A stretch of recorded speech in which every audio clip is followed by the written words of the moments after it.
I want you to succeed at things that you never thought were possible, and I want you to fail at things that you never thought were possible. But I just want you to take that failure and move forward.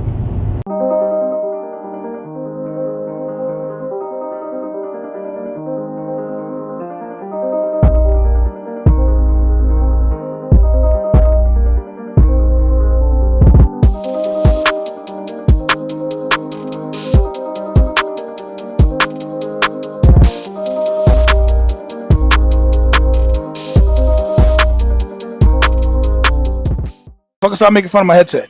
In any event, good evening, everybody. Welcome to the Imperfect podcast. I am improving myself every week. So this week I spent about the whole goddamn week trying to get my cameras and buying 15 different adapters, and that didn't work out very well, as you see, because I'm still on my laptop. But next week I should have things kind of going at a different pace that it needs to go. My goal from week to week is basically to teach and to learn from our guests, from our viewers, from our followers, and kind of bridge this hate gap that we're starting to develop that kind of ranges from just a complete misunderstanding. I don't mean fucking extreme racism, because those motherfuckers are just a lost cause, but more of the people that just don't understand what's going on around the world, don't understand what people are working for. I think what I've seen a lot with minorities in my life in general is just a misunderstanding of who your allies are and who, your enemies are. And having been called not black my entire life, even by African American history teachers, it's kind of put you in a position where you think that you're not worthy of this fight, even though you're a part of it, because you're constantly discriminated against throughout your life.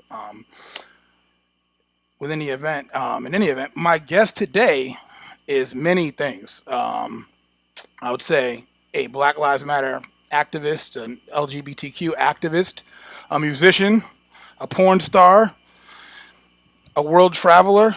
And let me just bring him in here. My main man, Christopher Ash, aka Jaxton Wheeler.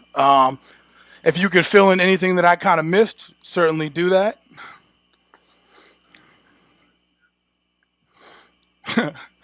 If you guys can't hear the audio, just let me know and then we'll figure it out, and I will figure something out later, but you should be able to hear him.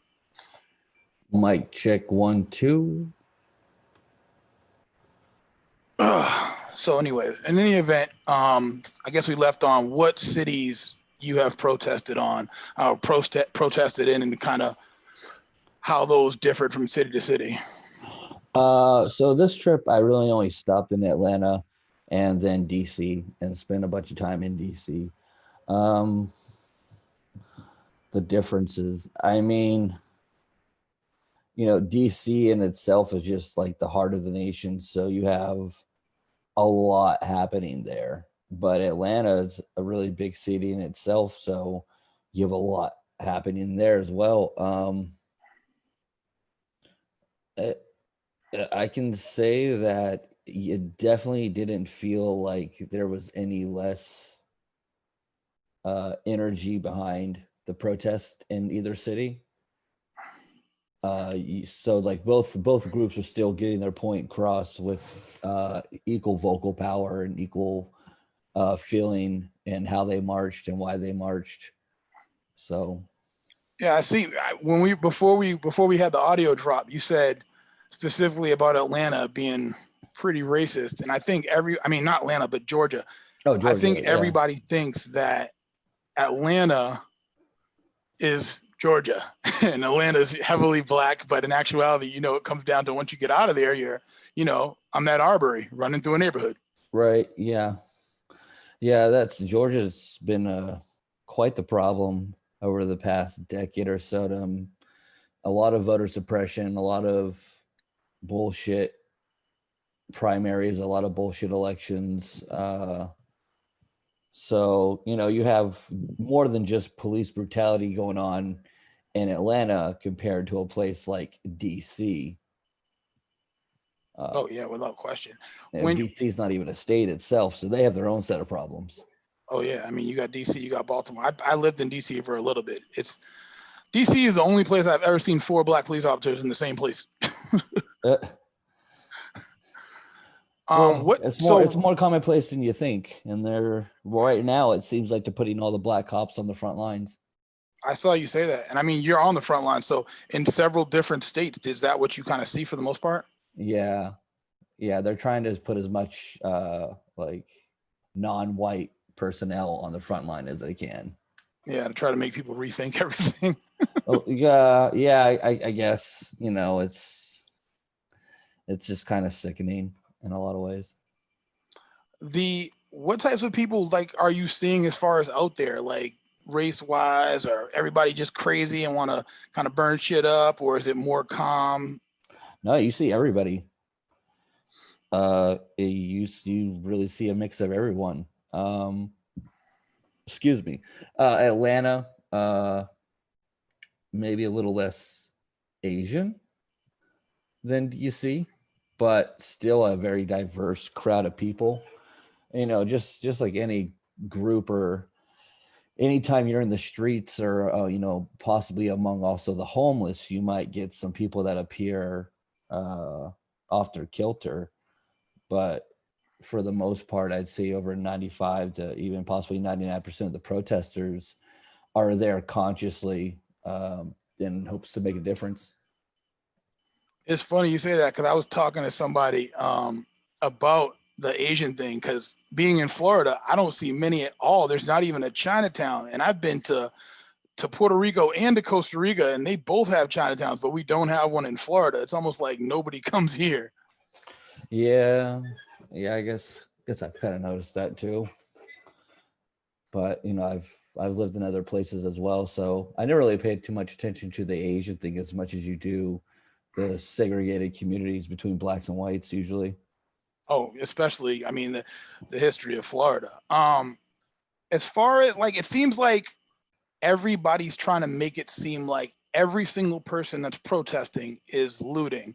And I put it in a perspective for somebody to where I said, we look at China and say, oh, we found one video of somebody eating bats, but nobody ever says what happens when somebody from another country turns on Fear Factor, and that's their first introductory to United States culture.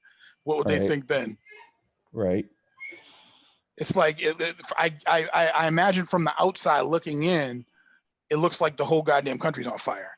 But like, I guess back to that question, do you see most looters where you are? Because from my perspective, it looks like the protesters and the looters are in completely different places. Yeah, no, the looting is actually not a commonplace thing. Neither is the rioting. Your most commonplace thing is probably graffiti, if anything. Like if there's actual any like vandalization, your most commonplace thing that you'll actually see is graffiti. Other than that, like people are very aware of what they can or cannot do to public things and private property. Like citizens are pretty educated on simple basic laws like that, so they might move some public pieces around, but they won't break them. Maybe use them as like barricades Yeah. and stuff like that, but they don't break the shit. So even one of the junior detectives admitted that it wasn't us that were the problem, but they've been having problems with people at night, with in Florida in particular, shootouts and shit like that. But the question then bears, then why are you wasting your time with us when you should be preparing to go deal with them? I mean, I imagine it's because just like the Charlottesville protest, it's a combination of just keeping everything in control. Because at any time, some dude could just drive a car into some people and kill a bunch of people, and you want to make sure there's police there for that. Yeah, but there's a way to be going about doing that, and there's a way to going about doing that. One way is in opposition to the protests, and another way would be to oversee to make sure the protesters are safe. And they choose the latter with choosing to stand in opposition of the protest. So, I mean, with that, do you feel relatively safe out there? Is there people that just come out and like try to threaten you guys or intimidate you? So far, the general public has not been one to fear. Like, there's been no counter protesters that we've had to worry about. other than just the police themselves. Yeah, I imagine. So I mean, because you see the videos with like guys with bow and arrows and shit, and I'm like, damn, what the hell? Like, Again, it those only takes are one of these guys to come out and just really cause some havoc. right, but those again are the less than 1% instances, but those get the most attention. They get 99% of the attention. So I mean, in the midst of all this, because I did see a statue come down in DC, kind of on your live. Um, what if anything do those statues represent to you? And where are you from? Are you from like the Boston area or up there? I'm originally from Florida, so uh, so it's like okay, so most of these statues, anyways, were erected even after the Civil War, during like key civil rights issues, and they weren't put up as a way to remember heritage. You were put up as a reminder of white supremacy. So, just based on principle alone, um, if you truly actually want to talk about being patriotic, those kind of things can't stand in the country. Like we don't see any other major country glorifying losers in war or people that threatened the greater good of the nation. That's why we see no Nazi anything in Germany. It's why you don't see Napoleon shit in France. Uh, Yeah, I mean, I'm from like somebody asked me about the statues and like, oh, what do you think about the statues coming down? And my response to them was that if you still believe that George Washington's teeth were made of wood, I don't give a fuck if you rip down the George Washington statue or anything, because we're at a point where we've built everything and all these statues on a lie. And I saw as of recently, I was arguing with somebody on a Facebook post, and this girl was like, somebody was like, well, George Washington owned slaves. And she was like, well, I went to George Washington University and he didn't believe in slavery, but he inherited 312 of them when he was 11. And he got married and his wife had slaves, and he wanted to give his slaves up, but the law didn't allow it. And then I responded to her, well, seeing as he didn't care about it that much, why was he ripping the teeth out of their mouth to make his own dentures? And I said, I guarantee you, if you went to Hitler University, that they would say he was a man of the people and Time Magazine Man of the Year. yeah. What So does the flag represent to you? I mean, at this point, because I was on my Facebook saying that basically we need a new one. mm, I mean, what it should represent should be a good thing. It's just the people representing it are not inherently good. So I have no issue with the flag itself, just because on the basis you can just say it's the stars represent the states. Okay, that's logical. Uh, I mean, I guess I'm open for anything, but I don't know, red, white, and blue with stars. Like it's not a bad looking flag. But then again, since it was made and it was not made during a healthy or good time of America, I really don't care if they change it. It's really not gonna, like, if your nationalism or your sense of pride is tied to just a flag, then you have some pretty shallow feelings. I think that like people pay more attention when something changes. I think if we just put the flag out and we run all these commercials and we say, hey, the flag is supposed to mean this, people would pay attention less. They're like, yeah, we know what it's supposed to mean. But if you change something, then all those people go crazy and have no choice but to take notice and go, oh shit, something, that's what it's supposed to mean. Like, and Yeah. more people start complaining. It's like I didn't disagree with the initial like protest where people went to the White House talking about, oh, we want to be free. We're not really free. But now when you have somebody that goes with a sign that says I need a haircut, that's when it's like, okay, this is fucking laughable at this point. Like, you can cut your own hair. You know what I'm saying? And speaking of flags, I recently, and somebody asked me this question throughout the week, and I don't know, maybe you've basically been on the front line, so maybe you can put it in a better perspective than me. I saw a rainbow flag with a brown and a black color addition to it. Do you know what that represents?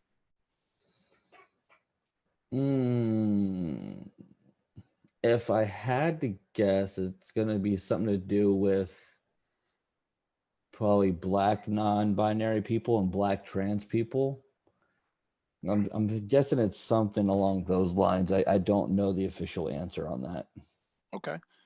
I mean, I've talked to a couple people recently. Some of them were gay, some of them are not, and they kind of let their feelings be known to me that they feel that it's almost the same fight when it comes to LGBTQ and black rights. Do you agree with that? No. Is there a specific reason why not? There is specifics within it. If you're a white gay male, then no. And the way that I put it to him is basically I said to him that if a lady looks out the window and calls the police on a black gay guy, what's she calling the police on him for? Being black. Correct. No one cares about you being gay anymore. The only people that care about, well, that's not true. The majority of the populace doesn't care about you being gay. The police, for the most part, aren't caring about you being gay. But then we're seeing within the black community itself, if you're black and a trans woman, it could be extremely dangerous for you. Not only from the rest of the community, but you could also be ostracized from your own community. We see a lot of that right now. We also see it in general from the rest of the LGBT community. They kind of look down on the trans more than anything. They look down on a black trans woman more than anything. So black trans woman gets the worst of it? The worst thing you could be in this country is not a black male, but a black trans woman. No. It's the most dangerous thing you could be right now. Just being yourself. Unquestionably. Because it's like you're going to get shade for almost every single community, and you can't even go back. You can't even fall in the comfort of being black. That makes sense. I mean, that's like a partial of the way that I felt when I grew up, because it's like you constantly try to identify with something, and then if you're constantly shunned away from everything, it must create just havoc in your head. Isolation. Unquestionably. That's actually perfect, because I mean, and that what you brought up is completely different than I was thinking, more broad, but that is something that I didn't even think about. But I was going to say kind of what you think creates this hate for all LGBTQs, if not more specific ones other than others. But I guess that initial one before they kind of extend, into to deep taught hate to their kids and stuff. Yeah, I mean every different ethnicity within different parts of the world have their own little things that they got to work through within their own social macroeconomics and economics. But yeah, that's one that should definitely be addressed, just for the youth's future in general. You'll see in the paper a bunch of times, like parents doing all these things for their trans kids, and you will rarely ever hear a story about a black family going out of their way to do something for their trans child or anything like that. But even within the community itself, I still find it be highly racist. Even really? Oh yeah, it's just as bad. They're just not as aggro about it.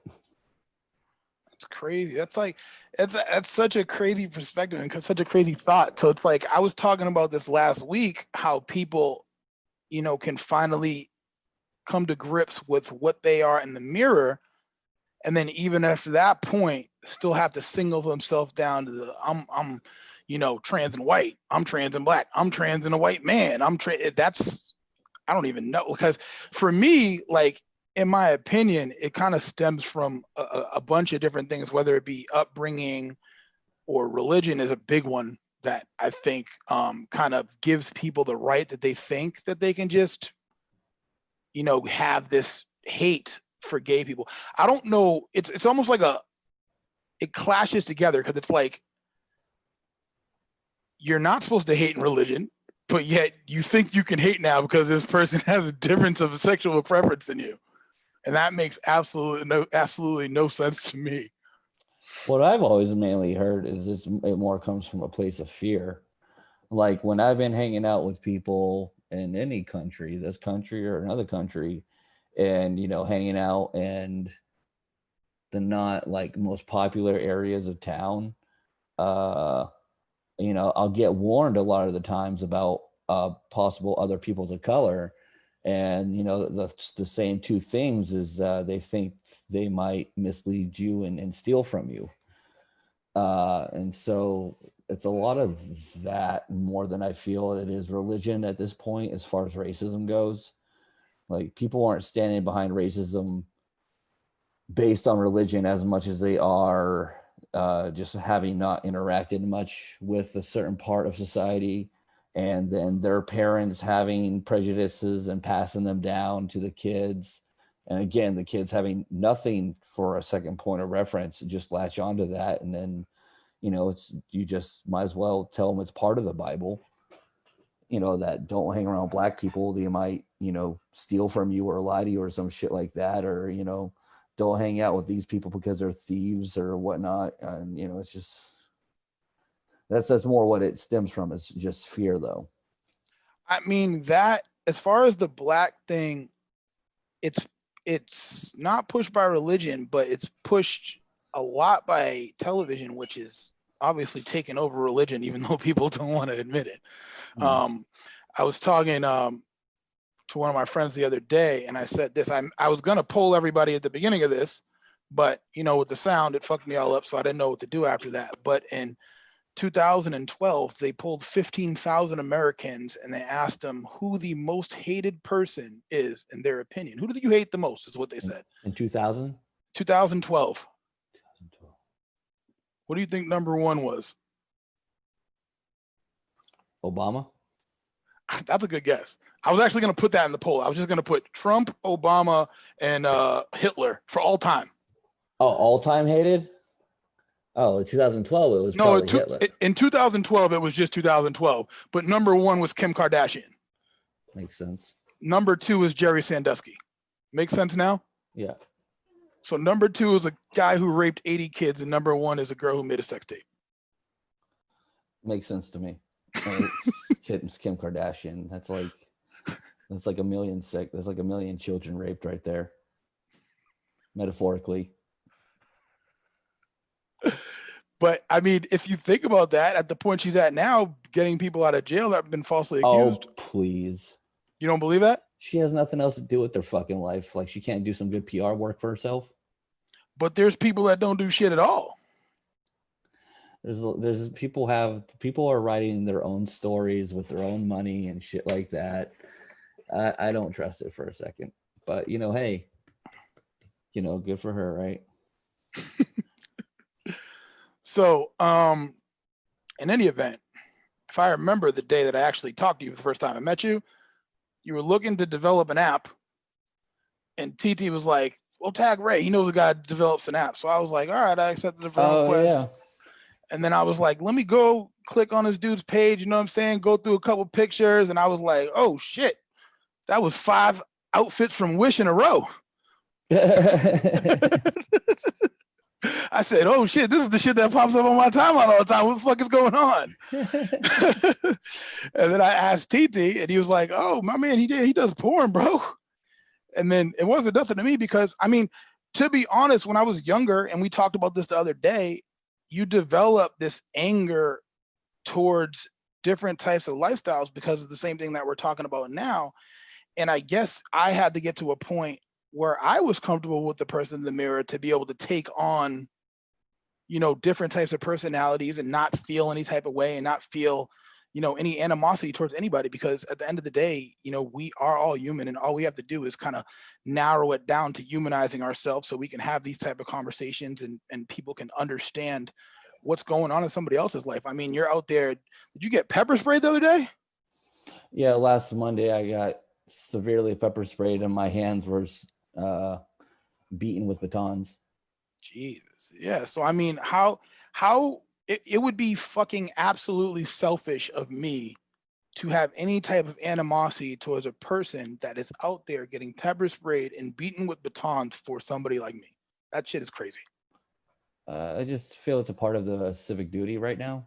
I mean, you should feel it's part of your civic duty, but most people didn't really pay attention and when they were learning about the history of the nation and just shit like that. I mean, certain parts of it, yeah, were bad, but then there's still parts of human characteristics that help to form, what the nation is possible of being today.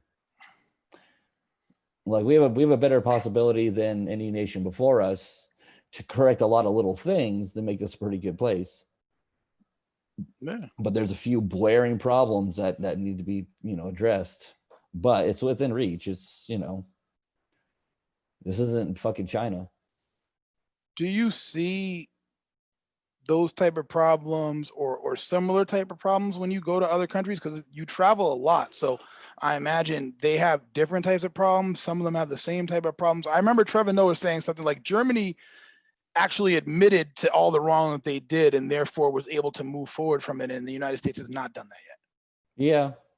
Yeah, no, life is fucking great in Berlin. Like they actually look happy. It sucks.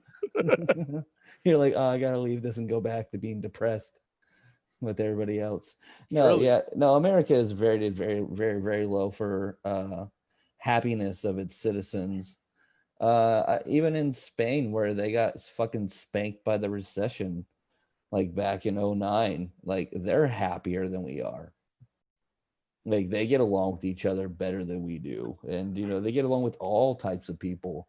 They're not dealing with the race shit. I It's think I think in places like Spain and other European places, they're not dealing with the issues that we're dealing with aside from racism. They're not connected to third world countries, and they never promised anybody the American dream and then closed the door after they promised it to them.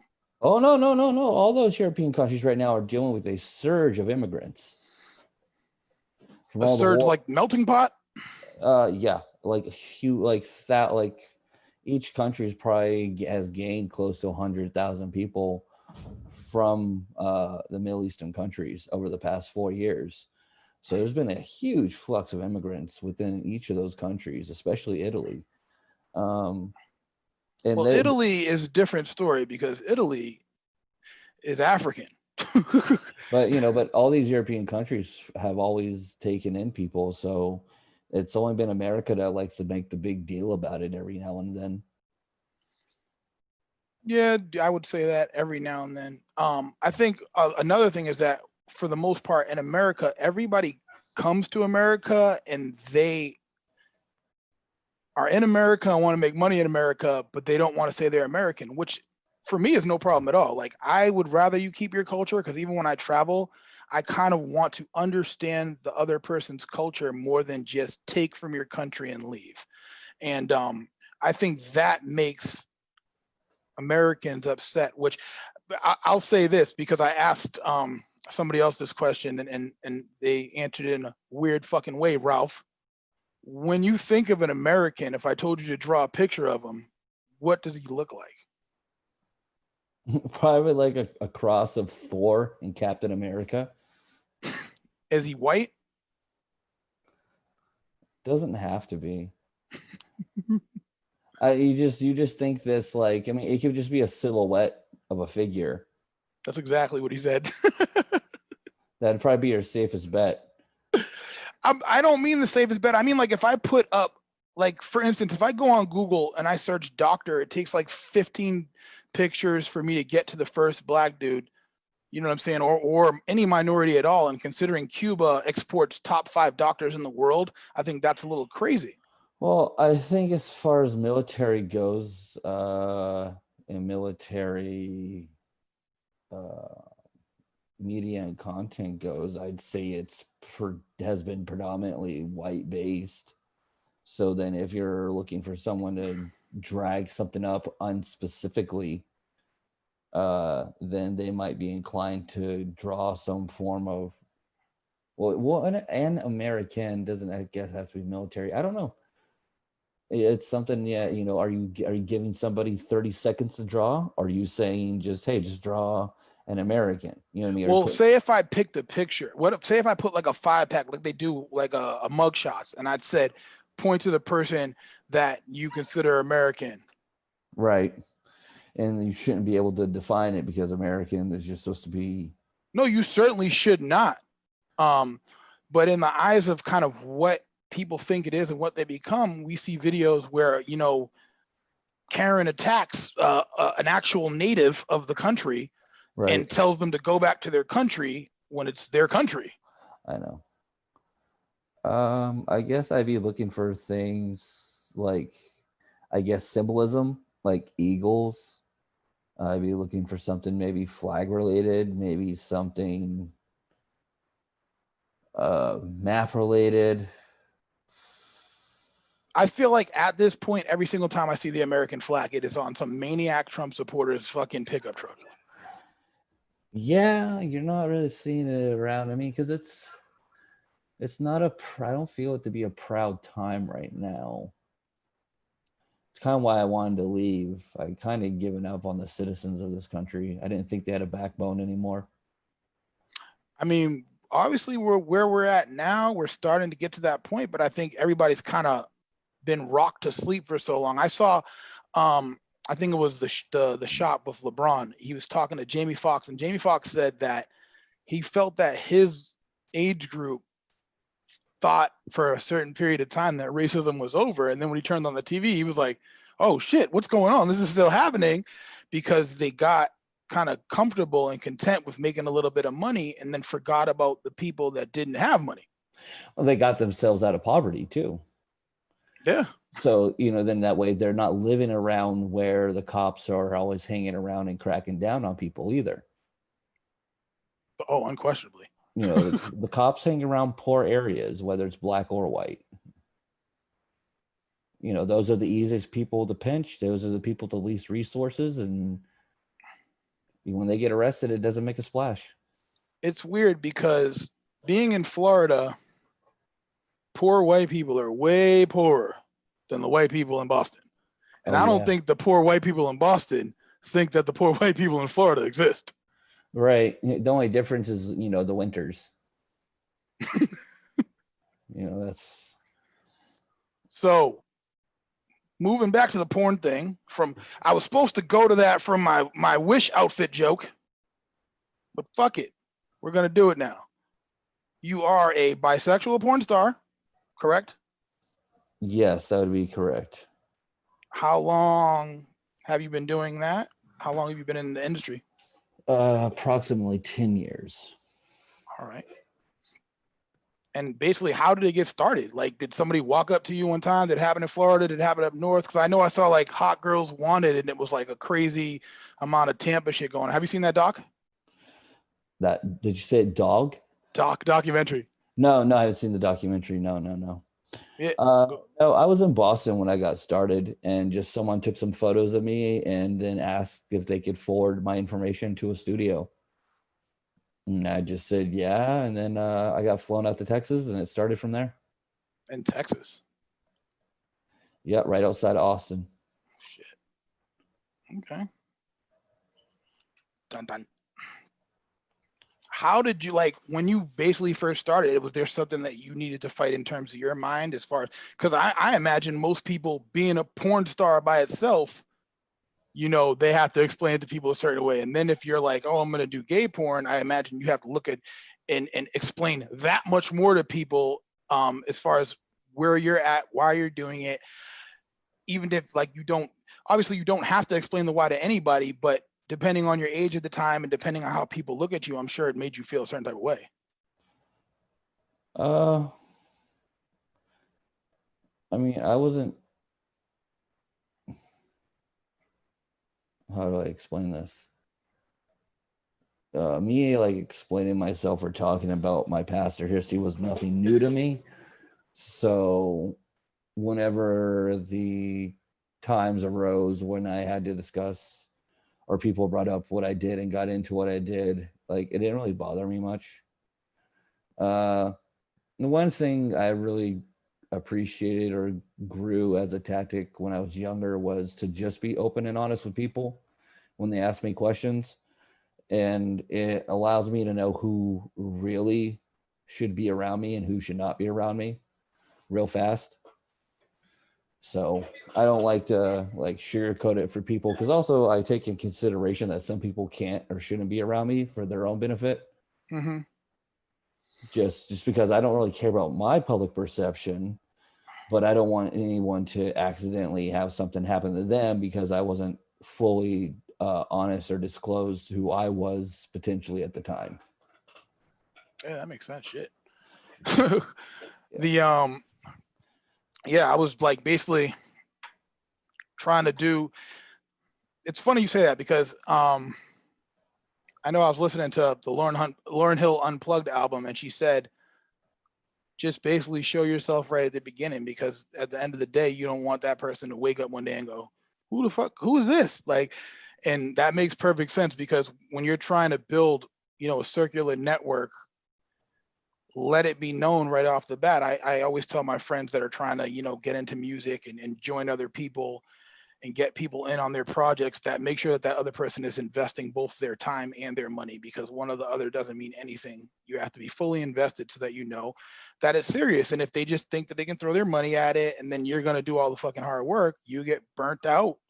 And then they're like, "What do you mean? I gave you the money." And you're like, "It's about more than that, man. It's about life. It's about the actual team aspect of getting it done, bouncing ideas off each other, having another person there to make sure that, you can achieve what you guys really want to achieve." Because everybody just talks shit and then they don't want to talk to you again until they see the checks. Right.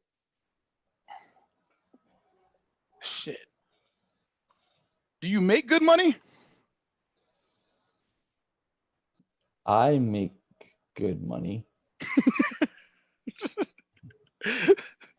All right. So when I was doing throughout the week, I was doing background info. And I'm like, all right, you know what I'm saying? Jaxton Wheeler, let me put this shit in, see if there's any info, and ended up on your Twitter and forgot Twitter was uncut, and then boom, dicks everywhere. So I'm letting y'all motherfuckers know right now. Well, I'm also banned on Twitter, so What was up there. And I was like, oh shit, what's going on here? So if y'all want to see dicks or don't want to see dicks, letting y'all know right now. Back on some saving lives shit. Last time we talked, you were talking about the organization that you were starting. The NCRU. NCRU.org. Is that up yet? .us. So it's .us. You sent me the .org, I think. My bad. .us. I believe the splash page is up right now as we coordinate with other people and other organizations. So it should be NCRU.us, I believe. Let me put it in right now. We'll check. Double check that myself. And that stands for the National Civil Rights Union. Oh, yeah, that's up. Okay. And I mean, how did that get started for you? And kind of what does it mean to you? What does it represent? So it got started between a few of us that met in DC during all this. It consists of some of the medics that have been in DC for like nearly 4 weeks. So they were there when Trump cleared everybody out and tear gassed everybody and went to the church for the picture with the Bible. And then another organizer that is really good at coordinating and leading marches. A bunch of us just met in a hotel room, started discussing some things, kind of were taking in what we had seen from other groups in the DC local area, and decided that, we kind of needed something that we could branch or tint everybody underneath and develop a mission statement that people can get behind, so we can channel this energy into something that can get things done. Yeah, that makes sense. When you were in Atlanta, were you there for that fire when they set the Wendy's on fire? Oh yeah, I was there for like an hour and a half prior, and then I was just walking around. I have some video footage of them like lighting fires outside the Wendy's before they lit the Wendy's on fire. Um, yeah, it was tense. There was protesters up on the bridge that they brought in big ass fucking prisoner transfer bus and detained a whole bunch of people on the bridge. And then they set that Wendy's on fire, and then a bunch of us marched and moved down to the police precinct in Atlanta and formed a protest outside the police station. But they were heavily ready for that, and we were heavily undernumbered. So when they started marching and shooting the tear gas and shit like that, like we stayed around, grabbed a few people that wanted to ride, and got out of there. Now that area is the site of what I've heard is an autonomous zone. So they've started an autonomous zone where they burnt that Wendy's. What does that mean? It's an area occupied by the people now. Oh shit. Like the autonomous zone they set up in Seattle. Oh, now I got what you're talking about. Yeah, this is what I've heard. Sorry, I yawn a lot. No yawning. No yawning on the perfect podcast. Right. So that's just one of the many things that's going on around the country. New York is fucking crazy. You were in New York too, right? I didn't have a chance to stop in there and take part in that. So what have you heard about that? Well, I know the city has suspended habeas corpus. Mm-hmm. So you could be pretty much, if you're arrested as a protester right now, you could be in jail indefinitely. Oh yeah, they're the laws that they're putting on some of the, especially the looters that they catch, they're hitting them with terrorism charges. So when this all clears out, they'll be able to fill their privatized prisons a little bit more and make some money. Yeah, I mean, like, the looters and the people that burn things, you know the risk you're taking when you cross that line. Mm-hmm. That's why I was just right next to it all, just filming it all. I wanted to help so bad with the Albert Pike statue. I was right there. I mean, I was right there, and I got to see it. Like, I got to see them, like, literally, like, as I showed up, they were already pulling it down anyways. So it's not like they needed my help, but just being able to be there, and then watch them light the statue on fire, and then I had a blunt on me, so I lit my blunt on the statue. That's not property damage, you know what I mean? It's not even vandalism. It's all right. It's recreational in DC. Exactly. It's not even vandalism either. You know what I mean? Like, who knows what they would try to fucking do when the charges came out at the end of the day. I don't know what the hell they'd be able to charge me for having marijuana in public. I'll just say it was a cigarette. The DC laws are weirder than anywhere else. Like, they didn't fully rec, and you had to buy a shirt, and they had delivery services where you deliver food. It's the weirdest thing ever. Yeah. Well, like I said earlier, DC is not a state. Mm-hmm. Is it so? Is it just DC or is it all Maryland? No, it's just DC that does the rec. I think Maryland is medical, if I'm correct. Yeah, DC, it's its own thing. It's not connected to anything else. No, yeah, I've been there. I was trying to explain to people that DC, once you cross that Capitol building, there's like one police station for the rest of the way as you go. They have all the army and everything they need right in that area. Questionably. Any crazy stuff at the White House? No, just that they have everything all fenced off, and you just pretty much got the protesters out there trying to gain ground on them, and they're mounted with riot gear and everything they need, and they just don't need it.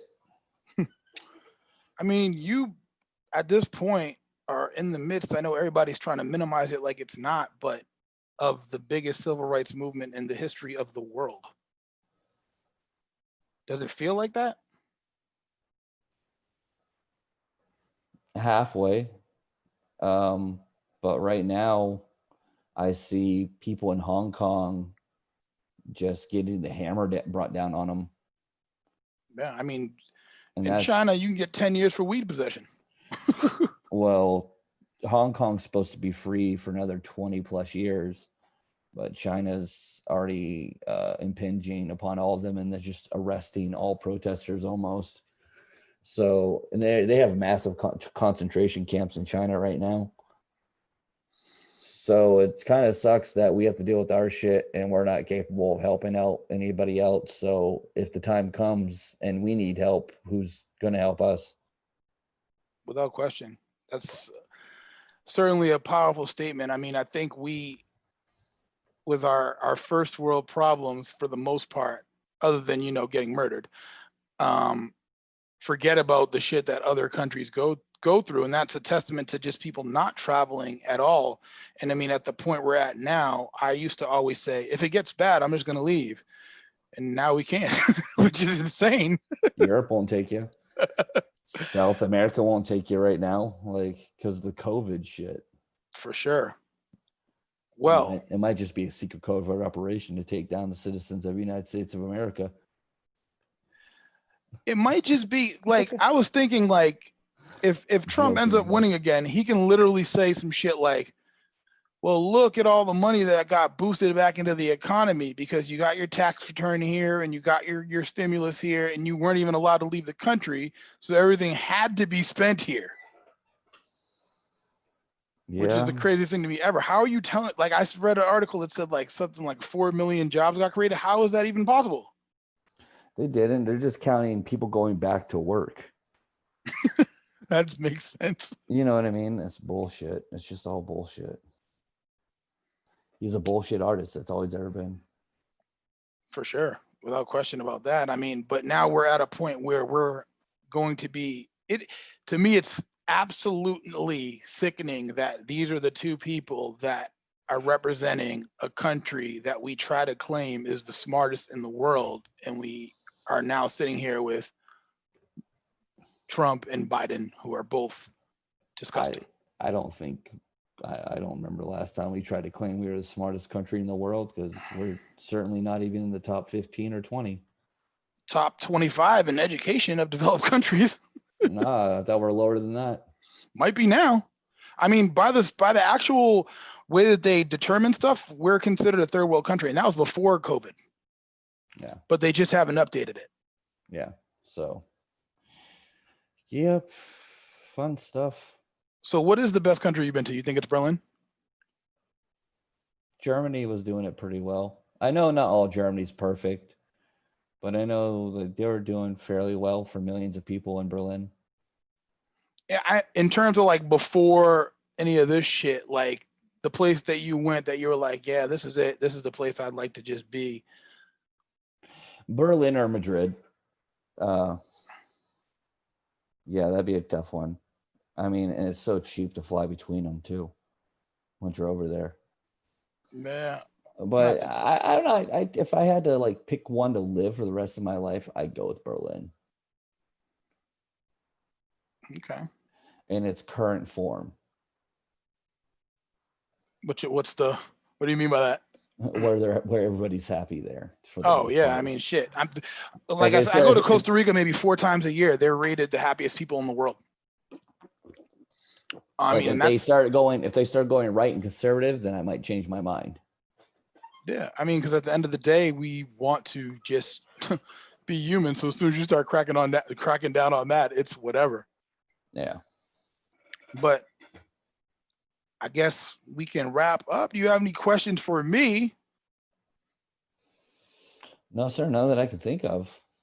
Oh, all right. Well, I want to thank you for joining us, man. I also want to thank you for fighting for us, for fighting for the rights of humans in general, whether it be LGBTQ or Black Lives Matter. We're all trying to narrow this gap. We're all trying to be more understanding of one another and move forward and accomplish the goals that we want to accomplish to make this a better world. I say it all the time. I'm trying to change the world. And unfortunately, I got the feeling from you talking that I knew the exact feeling of, yeah, you help a certain amount of people, but it's overwhelming that you want to help so much more and you can't. It's like being handcuffed because you know you have ideas that can change things, and you get handcuffed by, thinking outside the norm because everybody wants to go, that's different, and it's gonna take different thoughts for us to move forward. And until people start to grasp those ideas, and we start get some of these old ass fucking people out of Congress, then we aren't really gonna move towards that. Yeah, I But can agree with that. thank you for joining us, my man. Once again, it's Jaxton Wheeler, aka Chris Ash, and thank you for fighting for us, boss. Hey, it's my pleasure, man. Have a great night. Thank you for joining the Imperfect Podcast. Absolutely. You have a good night, everyone. If you guys like what you hear, you can like us on Apple Podcasts or Spotify Podcasts now. We're on both of them, and I will have this posted up on both of them by tomorrow morning. Have a great night, everybody.